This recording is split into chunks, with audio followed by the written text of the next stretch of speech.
दोस्तों पिछले कुछ घंटों से एक hashtag IAS turned actors Twitter पर जबरदस्त तरीके से ट्रेंड हो रहा है।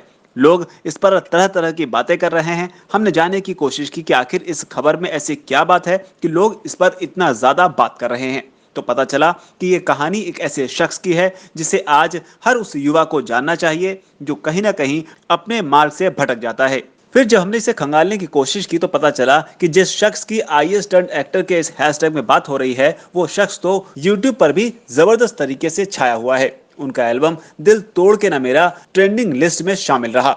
यानी कि इस एल्बम में एक्ट कर रहे आईएएस की कहानी को हमने सुना तो काफी इन्फ्लुएंसिंग लगी, जिसमें कई सारी बातें उन्होंने ऐसी बताई जो आज के युवाओं को जरूर सुननी चाहिए। इनकी कहानी में हर वो चीज है जो कईयों को इंस्पायर कर सकती है। दरअसल आईएएस अफसर अभिषेक सिंह पर फिल्माया गया गाना दिल तोड़ के म्यूजिक लवर्स को काफी पसंद आ रहा है। आईएएस ऑफिसर अभिषेक सिंह के डेब्यू सॉन्ग को लेकर जब मीडिया ने उनसे बात की तो उसमें उन्होंने अपनी जिंदगी के कई ऐसे राज खोले जिससे पता चलता है कि जहां प्यार में धोखा खाने के बाद एक और युवक अपनी जान देने की सोचते हैं तो वहीं ये जनाब तो आईएएस ऑफिसर बन गए। उन्होंने बताया कि प्यार में धोखा मिलने के बाद वो इतने परेशान थे कि जान देने तक का फैसला ले चुके थे। दोस्तों बता दें कि अभिषेक ने इससे पहले एक शॉर्ट फिल्म 4-15 में भी एक्टिंग की और वो वेब शो दिल्ली क्राइम 2 का भी हिस्सा बनने वाले हैं। दोस्तों दिल तोड़ के उसी गाने का रीमेक है जो 90 के दशक में काफी हिट हुआ था। अब बी प्राक की आवाज में इस गाने को आईएएस ऑफिसर अभिषेक सिंह पर फिल्माया गया है। उन्होंने इस गाने को लेकर बातें करते हुए कहा कि जब ये गाना 90 के दशक में आया था तब हम काफी छोटे थे, उस समय की यादें नहीं है, लेकिन इस गाने को सुनने के बाद मेरी कॉलेज और स्कूल लाइफ की यादें जरूर ताजा हो जाती हैं, क्योंकि ये गाना काफी इमोशनल है। बहुत सी पुरानी दबी हुई यादें ताजा हो जाती हैं। उन्होंने आगे बात करते हुए बताया कि दिल तोड़ के हंसती हो मेरा गाना उनकी जिंदगी से काफी हद तक जुड़ा हुआ है। मेरे लिए वो लास्ट लाइन काफी मायने रखती है जिसमें वो कहता है कि जिंदगी अभी बाकी है, मैं भी कहीं ना कहीं इसी दौर से गुजरा हूं और फिर किसी तरह से अपने आप को संभाल कर आगे बढ़ा। तब मैं आईएएस की तैयारी कर रहा था और उसी वक्त मेरे साथ ये सब कुछ हुआ। फाइनली मैंने अपना ध्यान इस सब से हटाकर आईएएस की पढ़ाई पर लगाया और उसे क्लियर किया। इस तरह की लाइन मुझे काफी मजबूती देती है। जो मजबूती मुझे उस वक्त मिली थी ये उसकी याद दिलाती है। दोस्तों उन्होंने आगे कहा कि जब हम किसी इंसान से बहुत ज्यादा प्यार करते हैं तो आप उसके प्रति पूरी तरह से समर्पित हो जाते हैं। जब वही इंसान आपका भरोसा तोड़ता है तो लगता है कि अब जिंदगी में कुछ बचा ही नहीं, और ऐसा ही मेरे साथ भी हुआ। मुझे ऐसा लगा कि मेरी जिंदगी में कुछ बचा नहीं। वैसे यहाँ कहना तो नहीं चाहिए, लेकिन कई बार ऐसा लगा कि अपनी जान ले लूं, क्योंकि लगा कि इसके अलावा कुछ है ही नहीं।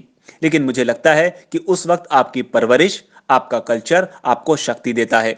फिर आप अपने माँ बाप के बारे में सोचते हो, परिवार के बारे में सोचते हो, इन सभी चीजों पर ध्यान लगाओ तो आगे बढ़ने की शक्ति मिलती है। ये बहुत ही कठिन समय होता है जहां इंसान बुरी तरह टूट चुका होता है। अभिषेक ने अपने उसी कठिन दौर को याद करते हुए बताया कि एक लाइन होती है जिसके एक साइड चलो तो आबाद हो और दूसरी साइड तो बर्बाद, और ऐसे समय में सही रास्ते का चुनाव बेहद जरूरी है। मेरी सबको सलाह है कि आप सब करो, लेकिन इतनी मजबूती रहे कि आप इन सब चीजों से बाहर आ सकें। मुझे इन सब से बाहर आने में करीब 1 साल लग गया। अपने डिप्रेशन के बारे में बात करते हुए उन्होंने साथ ही ये भी बताया, जब मैं इससे गुजरा तब मुझे पढ़ाई करनी थी और ऐसे स्टेज पर पढ़ाई कर पाना काफी मुश्किल काम है। सिविल सर्विसेज जैसी पढ़ाई के लिए दिन में 18 घंटे पढ़ाई करना जरूरी है और आपके पास दोस्तों के लिए समय नहीं होता। इस दौरान मैंने डिप्रेशन से बाहर निकलने पर फोकस किया, सिर्फ अपने लक्ष्य पर फोकस किया कि मुझे आईएएस बनना है। सुबह शाम दिन रात मैं यही सोचता कि मुझे आईएएस बनना है, ताकि मेरे दिमाग में नेगेटिव विचार की जगह ही न बचे। पढ़ाई को लेकर मेरा हर घंटे का टाइम टेबल सेट होता था। कठिन जरूर है, लेकिन इसे अजीब किया जा सकता है। दोस्तों इंडस्ट्री में आने को लेकर भी उन्होंने कई सारी बातें बताई। उन्होंने कहा कि मैंने ऐसा सोचा नहीं था कि इंडस्ट्री में आऊंगा, ये एक इत्तेफाक है। पिछले साल मैं सरकारी काम से मुंबई गया था। मुकेश छाबड़ा मेरे दोस्त हैं जो सुशांत की आखिरी फिल्म दिल बेचारा के डायरेक्टर हैं। मैं उनके ऑफिस गया तो उन्होंने मुझे लंच पर बुलाया। उस वक्त वहां दिल्ली क्राइम सीजन 2 की वेब सीरीज की टीम बैठी थी उनके यहाँ पर। उन्होंने मुझसे मिलवाते हुए कहा कि ये सीरीज बना रहे हैं, इन्हें कुछ जानकारियां चाहिए। किसी ने मुझसे पूछा कि आपने क्या क्या एक्टिंग की है। फिर वहां कुछ लोग थे जो हंसने लगे और कहा कि ये दिल्ली के डिप्टी कमिश्नर हैं। वे कहने लगे कि तभी तो मैं सोच रहा था कि एक एक्टर को इतना कुछ कैसे पता है। उन्होंने पूछा कि आप एक्टिंग करना चाहोगे। हमारी वेब सीरीज में एक किरदार है जो आईएएस ऑफिसर का ही है। आपकी बॉडी लैंग्वेज देखकर ऐसा लगता है कि आप उस किरदार के लिए फिट हो और कैरेक्टर रियल लगेगा। अभिषेक ने एक्टिंग के इस ऑफर पर बात करते हुए कहा कि मैंने कभी ऐसा कुछ किया नहीं था तो जवाब समझ नहीं आया। मुकेश छाबड़ा ने कहा, हम 2-3 लाइनें लिखकर देते हैं, आप कैमरे पर बोलकर देख लो। मुझे भी नई चीज करने का शौक रहा तो स्क्रीन टेस्ट दिया और सबको पसंद आ गई। इसके बाद मुझे शॉर्ट फिल्म का ऑफर हुआ और मैंने वो भी कर ली। यहाँ से काफी कुछ सीखा जिसका फायदा मुझे दिल्ली क्राइम की शूटिंग के वक्त मिला। उन्होंने बताया कि दिल्ली क्राइम शूट करते करते ये गाना ऑफर हुआ। टीम किसी ऐसे को ढूंढ रही थी जो नॉर्मल बॉलीवुड के लोगों से थोड़ा अलग हो, तो उन्हें मैं पसंद आ गया। अभिषेक ने बताया कि अब वो शादीशुदा हैं और उनकी पत्नी भी आईएएस ऑफिसर ही हैं और उन्हें 4 साल की एक बेटी भी है।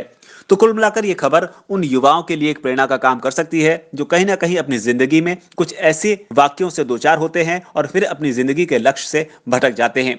ये कहानी वो सब कुछ बताती है कि अगर आपके जीवन में कोई उथल पुथल होती भी है तो उस उथल पुथल से पार पाकर वापस अपने लक्ष्य की तरफ डटना उतना भी मुश्किल नहीं। आपकी इस खबर पर क्या राय है, आप नीचे अगर कमेंट सेक्शन में जरूर लिखें, अपनी बात जरूर कहें। आपने हमारे वीडियो को यहां तक देखा उसके लिए आपका बहुत बहुत शुक्रिया।